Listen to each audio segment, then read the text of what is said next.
moi j'ai un parcours qui n'est pas forcément très intéressant parce qu'il est ultra linéaire et sans surprise.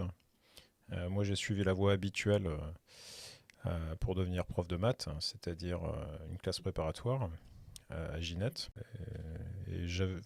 Quand j'étais rentré en prépa, je voulais rentrer à Polytechnique et puis les, euh, la découverte des mathématiques du supérieur m'a fait changer d'avis. Hmm. Je me suis vraiment pris de passion et même encore à l'époque, au moment de rentrer à l'école normale, j'hésitais avec la physique. Donc j'ai choisi la voie des maths et je me suis jamais retourné en arrière, même si j'aurais pu faire un autre choix. Et en fait, je m'éclatais. En fait. Voilà. Et donc, sur la fin de ma thèse, j'ai fait une sorte de bilan. Et je me suis dit, bon, bah, ce que j'aime vraiment, c'est enseigner. J'aime beaucoup les maths, mais je voyais dans les congrès qu'il y avait des gens qui étaient beaucoup plus passionnés que moi, en fait, Ouais.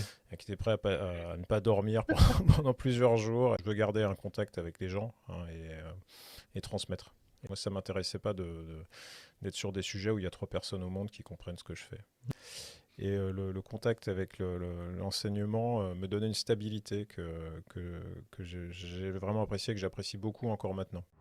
La criqui